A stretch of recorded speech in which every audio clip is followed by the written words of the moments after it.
Hola, ¿cómo están? Buen día, soy Laura Stornini, autora de este libro, Mi Mundo Inconsciente. Este libro es un libro de autoayuda y de desarrollo personal. Y bueno, yo hoy quería contarles un poquito por qué escribí este libro también, que ya se los he contado, pero les quiero contar, bueno, en este libro yo he puesto parte de mi vida, muy sintética, de cuando era pequeña, y les quiero contar más en profundidad por qué yo llegué hasta donde estoy y me gusta tanto lo que es el desarrollo personal, la espiritualidad eh, y esto de la autoayuda. Yo cuando era chica, desde cuando yo empiezo a recordar todas mis vivencias, bueno, era una niña muy traviesa, hacía líos, llegaba tarde a mi casa, me iban a buscar, pero bueno, yo nunca dejé de hacerlo. No sé, porque era totalmente inconsciente lo que hacía. O sea, yo disfrutaba, estaba y me perdía, me olvidaba los horarios, todo, y volvía tarde a mi casa. Desde chiquitita, te hablo de 6 años, 7 años. Eh, Mi casa estaba frente a la casa de mi abuela, entonces nos cruzábamos permanentemente con mis hermanos la calle, íbamos a la casa de mi abuela o estábamos en mi casa. Cuando mi mamá y mi papá trabajaban, ellos nos dejaban el cuidado de mi abuela y mi tía, una hermana de mi papá que vivía con mi abuela. Bueno, y entre ese interín de, de mi vivencia de chica ocurrieron cosas con mis padres, con mis abuelos, que por ahí yo no lo entendía. O sea, yo veía que discutían o que se peleaban. Claro, y ahora, después de grandes, me di cuenta de las situaciones que ellos han vivido, porque mi papá y mi mamá tenían, o sea, el papá de mi papá tenía una empresa muy grande y bueno, por X cuestiones de la vida entró en quiebra. Mi papá pierde todas las propiedades que tenía, los autos que tenía, las casas que tenían. Pasamos un montón de sufrimientos hasta, yo les diría que ahora de que soy grande, hasta mi mamá y mi papá se esforzaban y no comían por darnos de comer a nosotros. Entonces, eso ahora, después de grandes, de haberlo visto, yo digo, wow, lo que hicieron por nosotros ellos. O sea, re importante, pero eso sí nos ha quedado como una huella grabada, porque ellos lo hacían, obviamente, nos hacían un festejo que íbamos a comer tal y tal cosa, que ellos comían más tarde o que no tenían hambre en ese momento. Y eso nos queda grabado, porque bueno, como yo siempre les digo, somos una extensión de nuestros padres y lo que nuestros padres sienten, nosotros también lo sentimos. Entonces queda. Seguí creciendo. Después yo era una niña totalmente contraria, más o menos a partir de cuando yo tenía 11 años.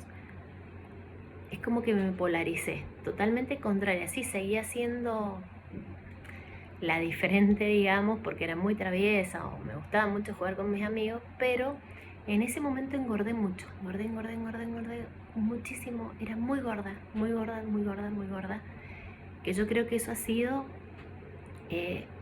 la falta de protección que tenía mi mamá y mi papá.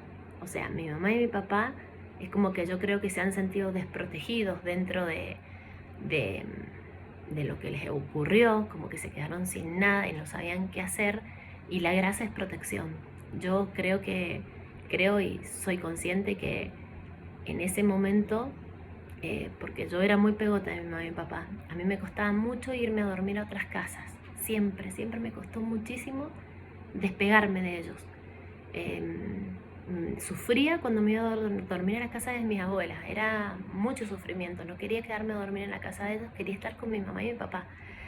Y bueno, a esa edad engordé muchísimo, pero gorda. Y eso me quedó grabado mal, porque en todos lados me decían gorda, me separaban porque era gorda, no me elegían en los deportes en la escuela porque era gorda, porque no podía correr. O sea, corría, pero no a la velocidad que tenía que correr. Siempre estuve ahí y ahí se me han grabado un montón de creencias a mí. O sea, el ser gorda es malo, el ser gorda, si sos gorda no podés correr, si sos gorda no te invitamos. Entonces, ¿qué hice? Me metí adentro mío, me agilé. No me juntaba tanto con mis amigos. En el colegio siempre me sentaba en un banquito a comer tortitas, y comía y comía y comía. Cuento en el libro que nos daban leche y a mí la leche no me gustaba y bueno, no la tomaba, me hacían un certificado médico que no podía tomar leche, entonces bueno, con eso zafaba de esa situación. Pero bueno, esa etapa de mi vida que hubo muchos altos y bajos hasta que por esta quiebra de mi papá nos tuvimos que ir de la casa de donde yo había nacido y había pasado toda mi infancia. Eso para mí fue, creo que la primer marca consciente, la estoy sintiendo ahora, que me marcó la vida, porque nos tuvimos que ir a esa casa, vinieron jueces, policías, no sé quiénes eran en ese momento, por eso no me acuerdo, yo tenía 12 años, vinieron y nos sacaron de la casa, nos despojaron de nuestro hogar. Entonces, al sacarnos de la casa, yo es como que me hubieran sacado un pedazo mío, porque era mi barrio, la casa de mi abuela también la desalojaron de su casa. Nos tuvimos que como separar todo de donde estábamos, yo de mis amigos, de mi abuela, que la tenía tan cerca, y después que nos cambiamos de casa a casas totalmente alejadas, diferentes, y que el querer ir todos los días a la casa de ella y no poder, el agarrar una bicicleta, ir todos los días a la casa mía desalojada, saltarme un tapial, meterme por una ventana a mi habitación y sentarme ahí como si yo no me hubiera ido de esa casa. Entonces yo creo que hay diferentes situaciones que nos han ido marcando. Hoy les cuento hasta acá porque si les sigo contando de mi vida va a ser más largo, que después les voy a seguir contando desde los 12 años para arriba. Pero quiero que ustedes vayan viendo y hagan un análisis también de la vida de ustedes desde que son chiquitos hasta ahora, y fíjense esos puntos de inflexión donde al hablar empiezan a sentir emociones. Yo ahora tengo la garganta, estoy sintiendo una emoción, el pecho apretado y como con ganas de llorar. Entonces, esos son marcas, hechos que nos han ocurrido, que han tenido un alto impacto emocional en nosotros, porque lo hemos sentido con el cuerpo y con todas las emociones, y está bueno que las exterioricemos y las saquemos hasta que no las veamos desde la misma forma. ¿Qué hacer para exteriorizar y sacar y ver esas cosas de una manera diferente? Repitiéndolas. Te podés parar frente a un espejo y mirarte y repetir, contarte esa historia de cuando, por ejemplo, yo me mudé de mi casa y pasé tal cosa, y mi abuela que no la podía ver y que volví y me cruzaba el tapial.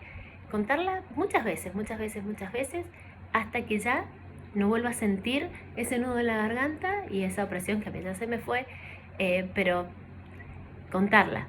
Te podés hacer ese ejercicio así, o si no, tapándote un ojo, la contás a la historia como la viste en ese momento, te lo sacás, te tapas el otro ojo, contás la historia como la viste en ese momento, lo sacás y vas contando la historia tapándote un ojo y tapándote el otro, siempre mirando un punto fijo y no desviarte de ese punto fijo.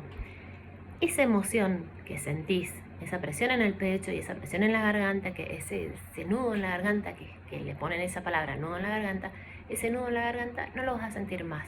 Entonces ahí has cambiado una creencia que traías que era negativa, que era mala, porque te sentís mal cuando te ocurre eso. Cambias esa experiencia negativa y ya pasa a hacer nada. Cambiaste el punto de vista del observador. Los otros días hablé que, bueno, si no podían cambiar el punto de vista de los observadores, busquen éxitos del pasado. Pueden buscar éxitos del pasado o poder hacer este tipo de ejercicios que están muy buenos para poder cambiar situaciones del pasado. Siempre centrándote así, haciéndolo o mirándote en el espejo y contándote la historia muchas veces, o si no, tapándote un ojo, la contás y te tapas el otro, la contás con el ojo tapado, pero siempre mirando a un punto fijo, no se desvíen de ese puntito que están mirando. Eso hace que se equilibren los hemisferios, el derecho y el izquierdo, y que estés más en el aquí y el ahora. Y ya van a ver que esa emoción, esa situación o algo que les estuvo pasando ya no les va a volver a pasar. Bueno, después sigo contándoles partes de mi historia, de mi vida, pedacitos, porque bueno, soy grande y tengo muchas. Entonces está bueno que las vayamos resolviendo y que no nos afecten como nos afectan ahora en la vida adulta, porque yo tal vez no, tuve miedo de cuando tenía una casa de perderla, de que me sacaran. Entonces para mí tener una casa tal vez tengo una información que es malo porque la pierdo. Tener una casa propia es malo porque la perdés. Entonces cambia esa información. No es malo, es genial tener una casa propia. Cámbiale la información. O si alquilas una casa, también es tu casa. Entonces no pienses que alquilando una casa o viviendo en una casa alquilada es malo porque la perdés, y no le pongamos alquilada, es tu casa. Entonces cualquier lugar que vos sea tu hogar, vivas en una carpa, vivas en una casa alquilada, una casa propia, una casa tuya, la vas a perder. Tal vez esa era mi información. Tal vez tienen que buscar ustedes cuál es la información que hay detrás de la historia que ustedes se cuentan. Entonces por eso está bueno que dicen que no hay que revolver en el pasado. Sí, no hay que revolver en el pasado, pero hay que ver qué cosas del pasado te están molestando hoy en el futuro. Entonces, para cambiar ese futuro, que lo querés mejor.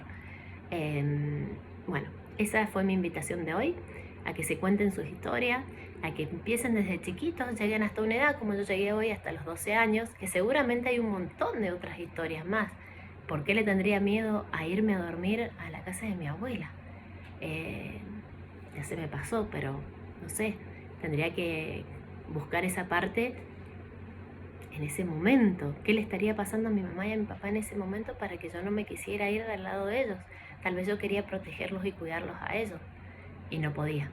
Era imposible porque un niño no tiene el poder de decisión para poder cuidar a sus padres. O sea, los puede cuidar, hacerles un tecito, cortarles un pedazo de pan, pero no tiene la capacidad de ir a trabajar, de traer dinero a su casa a los 8 o 9 años. Entonces, bueno, ¿qué le estaría pasando a mi mamá y a mi papá en ese momento? Eso es lo que tenemos que ver, y sin culparlos a ellos, porque ellos han hecho lo mejor que han podido por nosotros. Y totalmente agradecidos de ellos, porque si no yo no estaría acá y no estaría contándole estos videitos que hago. Bueno, los dejo, nos vemos. Mi libro acá está, me lo pueden comprar a mí, lo pueden comprar en el anticuario, en librería San Rafael, en San Rafael Libro se llama, perdón, y en App Librería. Bueno, les dejo un beso muy grande y nos vemos después.